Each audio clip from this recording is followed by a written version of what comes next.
What is up, guys? This is Lintheo coming at you with my updated version of King of the Skull Servants deck. So as you can see here, we have one of the new cards in the set from the next challenger. So I'll go straight into it for you guys because I'm sure you will want to see what it is. So starting off the deck, 40 cards as always. We have 3 King of the Skull Servants. He's your main beater. He's the point of the deck. He gets nice and beefy very quickly. Then we have 2 King of Skull Servants. 2 Skull Servants even, not the Kings. Reason I run this is because I run 2 Right Prints. You don't want to run more of either. You want to always run the exact same ratio. Mainly because you're going to leave yourself with 1 dead card otherwise. You run 3 of these, only 2 of them. You're going to have 1 dead Right Prince that can't activate his effect. You run 3 of these and 2 of this. You're going to leave 1 dead card of this that does nothing. Skull Servant doesn't do anything in this deck. The only reason it's there is for the graveyard and for this effect. So that is why I run 2. I feel that 3 is quite cloggy, and while a lot of people say you can get him up to just 9k with this, that's great and all, but 6k really can't be gotten over in the meta, and you know, there's not much someone can do if you've got a 3k attacker. They're gonna have to deal with you know, with monster effects or spell and trap cards, but we do have outs for that. So that is why I run 2 of them. You don't want to be too greedy, and I've sacrificed 2 spaces for consistency cards and just general backup. 3 Lady in the Right. You want to get this out with King of Skull Servants. You want this out first before King of Skull Servants hits the field, because then you're protected from back row. Card is great, really nice. 2/2 defense is a absolute beast. 3 Rightmare, and this card is just absolutely incredible. Being able to get your King of Skull Servants back or add something into the graveyard that's banished is just imperative, and it's just an incredible card, to be honest, and should definitely be run at 3 because you're always going to be banishing. 3 Mathematician. This card is brutal in this deck. I don't like Curry Bandit, and a lot of people do play it, but I just don't like it. I like precision milling, and it's not like you're just putting 1 card in the grave, because you do it with Right Prince, and you mill another 2 cards from the deck because of Right Prince's effect. So Mathematician is just absolutely incredible. Then we have the normal zombie engine, which is 2 Mizuki. Only play 2 because they do get a little bit cloggy in my opinion. I know you can run 3 and people are happily running 3, but I just prefer 2 in this instance because this deck is pretty quick.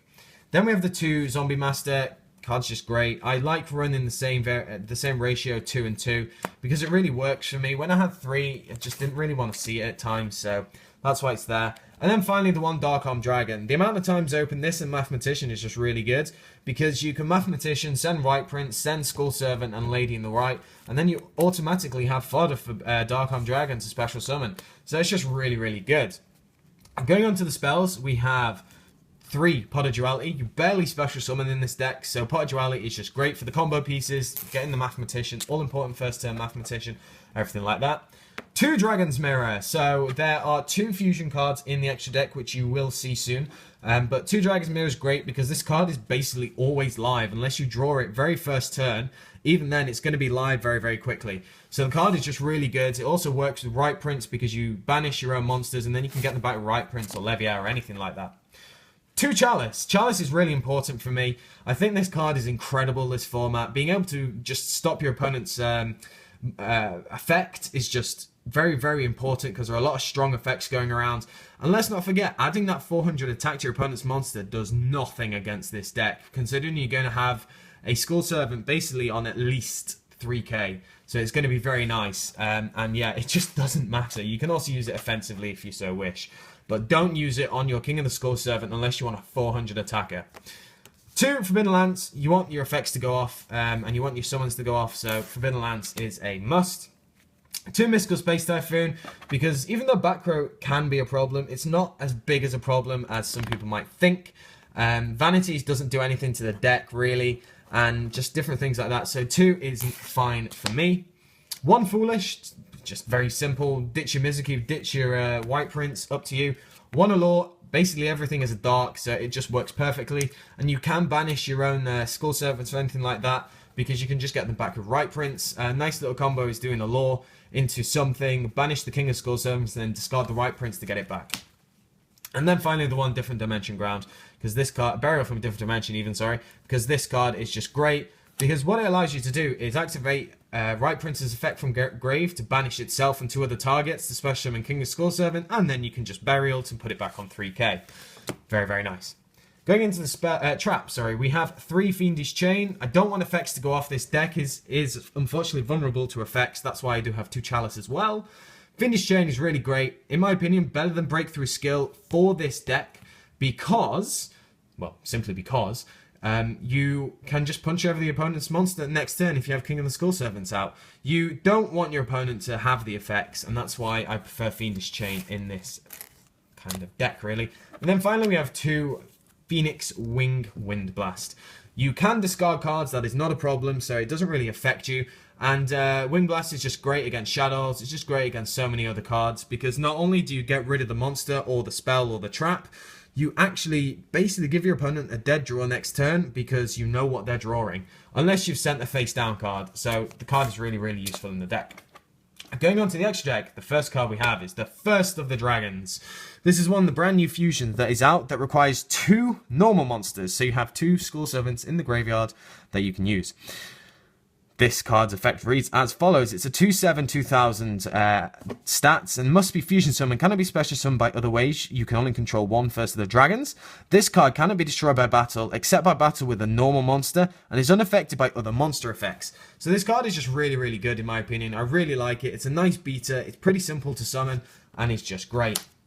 Other fusion that we have is Dragon Necro. That is a Nether Soul Dragon. So we all know what this card does. It's just really useful being able to OTK because you can attack into a monster with this, and if you've got King of the Skull Servants, they're going to take a direct, basically, attack from King of the Skull Servants because they're attacking a 0 monster. So absolutely great card, really easy to summon, only requires 2 zombies, which Dragon's Mirror really helps with. Then we have the standard kind of Xyz. We have the Evil Sword next to Knight because we do have a bit of rank 4 engine. The 1 Larval Chain. The 1 Silent Honor Arc, and for the final level 4 is Castell. Great card. It's difficult to fit in Abyss Dweller, but you can fit it in if you so wish, but this is just what I prefer for now. Rank 3s, we have the Ghost Trick Alucard, the Levier, the Fortune Tune, and finally the Wind Up Zen Mains if you just want to stall out a little bit. And then finally, to round it all off, we have 5 level 1s. We have the number 13 and number 31 because these are quite nice to just have if you somehow get them out, but they're an option. The 1 Slacker Magician for stalling. The 1 Ghost Trick Dualan because it's actually a really, really, really good card. And then finally the 1 Utopia Roots because this is a bit of a trump card for me. It's surprising that I can win games just with this card, and it does really scare people. So that is it, guys. I hope you did enjoy the deck profile of my updated Skull Servants. I absolutely love this deck. I always have, and I'm just glad that I can bring it to you now. It's just incredible. It's such a fun deck. Really hurts against some of the metas as well because some people get really confused as to what's going on and just get really overpowered. Some of my favorite moments are top decking the King of the Skull Servants when I have like 6 zombies in the grave or 6 Skull Servant based cards in the grave against against Tower. Aquiloth Tower. It's just so fun. So that is it, guys. I hope you did enjoy. Let me know down in the comment section below what you think of the deck. Like, comment, subscribe, and I shall catch you guys later.